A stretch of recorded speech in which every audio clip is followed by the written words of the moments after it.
सर्वप्रथम खरं तर मी इथं बोलणं म्हणजे या व्यक्तिमत्वांपुढे बोलणं म्हणजे सूर्याला पंथी दाखवलेल्यासारखं आहे, पण तरी पण मी बोलण्याचा प्रयत्न करतोय। मी इथं बोलत असताना सर्वप्रथम या माझ्या यशाचं श्रेय, आज जी माझी DYSP म्हणून निवड झालेली आहे, या यशाचं सर्व श्रेय ज्या माझ्या आईबापांनी 30-35 वर्ष ऊस तोडून हाडाचं कूट करून रक्ताचं पाणी करून मला शिकवलं आणि इथपर्यंत आणलं, त्या माझ्या आईबापाच्या चरणी अर्पण करतो।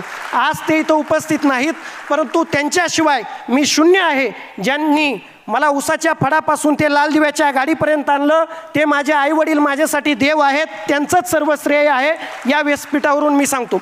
आणि सगळ्यांना एक विश्वास देतो, मी संतोष खाडे, मी बीड जिल्ह्यातील सावरगाव घाट या ठिकाणावरून येतोय आणि येत असताना आपल्या मनामध्ये ग्रामीण भागातल्या मुलांच्या डोक्यामध्ये एक संभ्रम असतो की जे कोणी क्लास 1 अधिकारी होतात, क्लास 2 अधिकारी होतात, मोठमोठ्याल्या लाल दिव्याच्या गाडीत येतात, मोठमोठ्याल्या ऑफिसमध्ये बसलेले असतात, ते कोणीतरी मोठ्याचा मुलगा असतात, कोणीतरी वशिला करून आलेला असतो किंवा खूप अभ्यास करावा लागतो किंवा 18 तास अभ्यास करावा लागतो आणि मग आपल्यासारखा गरीबाचा सामान्य कुटुंबातला मुलगा होऊ शकत नाही, असा संभ्रम आमच्या ग्रामीण भागातल्या सर डोक्यामध्ये असतो।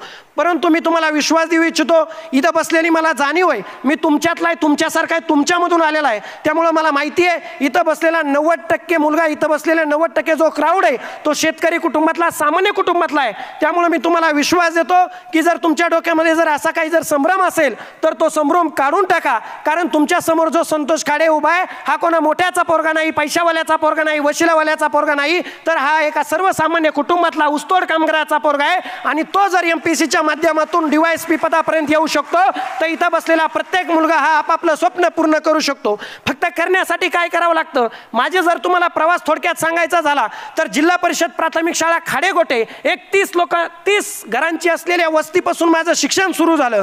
भगवान महाराज माध्यमिक विद्यालय सावरगाव घाट म्हणजे माझ्या मूळच्या गावी माझं माध्यमिक शिक्षण आणि उच्च माध्यमिक शिक्षण झालं आणि त्यानंतर बलभीम महाविद्यालय बीड येथून मी माझं BA इतिहास पदवी घेतली। पण BA म्हणजे माझं 12वी झाल्यानंतर मला काय करायचं हा प्रश्न ज्यावेळी माझ्यासमोर होता त्यावेळेस माझ्यासमोर माझे ध्येय आणि माझं स्वप्न सगळं बाजूला ठेवून एकच प्रश्न उभा होता की संतोष, तुला जे काय करायचंय, तुझे जे काय स्वप्न असतील ते नंतर, पण आता तुझे आई वडील जनावरासारखं जगणं जगतायत, कारखान्यावरती जाऊन बेलापूरला जाऊन ऊस तोडताय, तर तुला जे स्वप्न पूर्ण करायचे ते परत कर, पण सगळ्यात जर पहिलं काही करायचं असेल तर तुला तुझ्या आईबापाचा कोयता बंद करायचा आहे। पहिलं जर काही करायचं असेल तर आईबापाचं जनावरासारखं जगणं बंद करायचं आहे। म्हणून सर मी या क्षेत्रामध्ये आलो, कारण की जर दुसऱ्या कुठल्या क्षेत्रामध्ये जायचं म्हटलं तर पैशाचे किंवा आर्थिक प्रॉब्लेम असतात आणि मला हे क्षेत्र असं वाटलं, मी माझ्या आयुष्यामध्ये MPSCला आणि UPSCला देव मानतो, ते माझं मंदिर मानतो, कारण मला एक जाणवलं की इथं आपल्याला कुठले पैसे भरायची गरज नाही, इथं आपल्याला कुठला वशिला लावायची गरज नाही,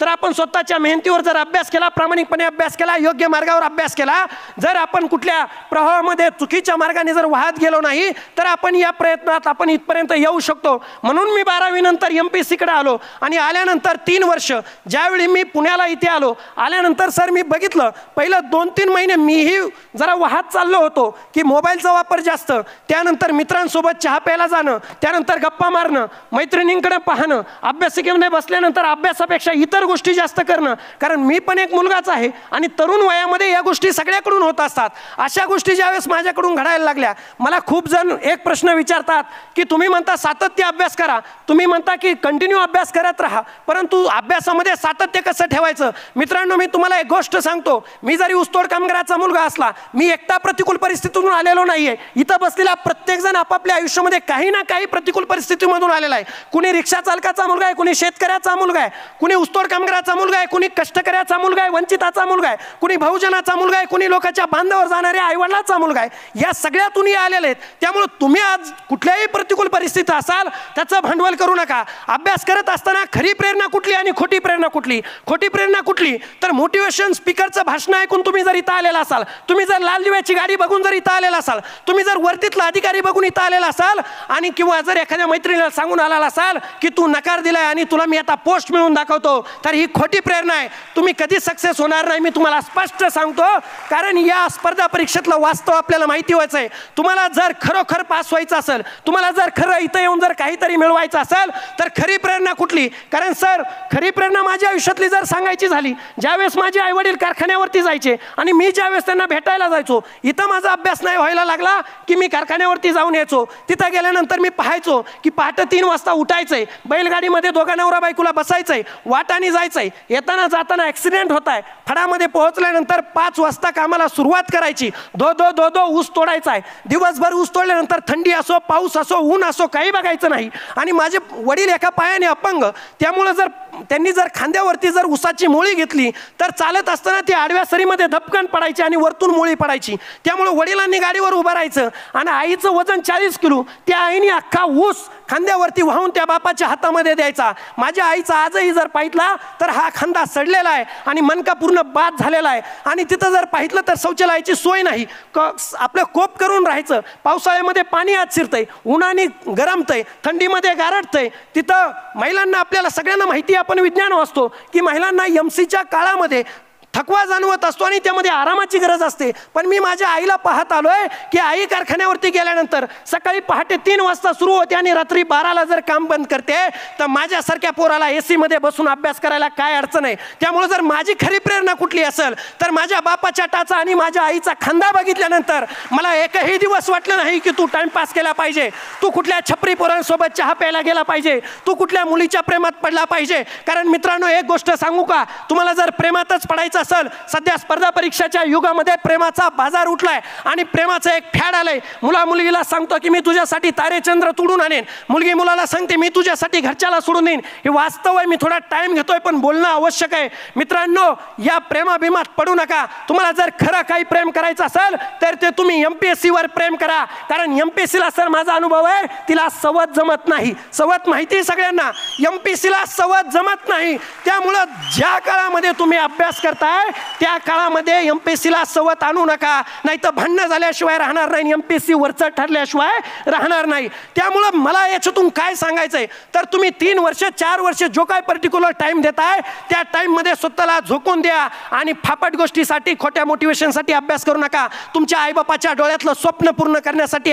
ज्या दिवशी तुमचा निकाल येतो ना, ज्या दिवशी तुमच्या बापाच्या पाया मंत्री खासदार आमदार पडतात, ज्या दिवशी तुमच्या बापाला सलाम क्लास 1 क्लास 2 अधिकारी करतात, ज्या दिवशी माझ्या आईला पुण्यासारख्या ठिकाणी पुरस्कार भेटतो, माझ्या बापाला खांद्यावर उचलून घेतलं जातं, माझ्या बापाला ज्या दिवशी डीजेने वाजत गाजत हार फुले उधळत गुलाल उधळत आणलं जातं, त्याच्या इतका मोठा आनंद तुमच्या आयुष्यात दुसरा कुठलाच असू शकत नाही. त्यामुळे तुम्हाला जर करायचंय तर कुणासाठी करायचं आणि का करायचं हे पहिलं ठरवा. आणि जर तुम्ही योग्य मार्गावर केलं तर 100% याच्यामध्ये निकाल भेटतो. फक्त तुम्हाला योग्य मार्गावर करावं लागतं आणि जे MPSC ला अपेक्षित आहे ते द्यावं लागतं. थोडंसं परीक्षेविषयी सांगायचं झालं, आपली परीक्षा MCQ टाईप आहे. MCQ प्रश्नांचा अभ्यास जास्तीत जास्त करा.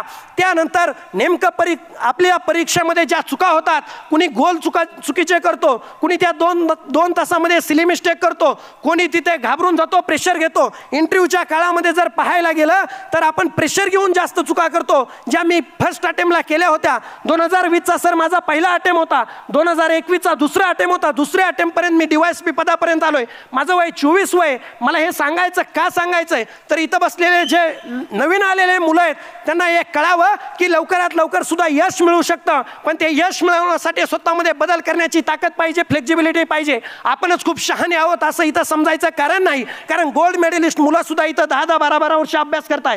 त्यामुळे जर सर्वसामान्य कुटुंबातून येऊन आणि सर्वसामान्य नॉलेज असताना जर तुम्हाला पोस्ट काढायची असेल तर तुम्ही 100% द्या. त्यानंतर तुम्हाला सगळं काही मिळेल. आज चुकीच्या गोष्टीत मार्गी लागू नका.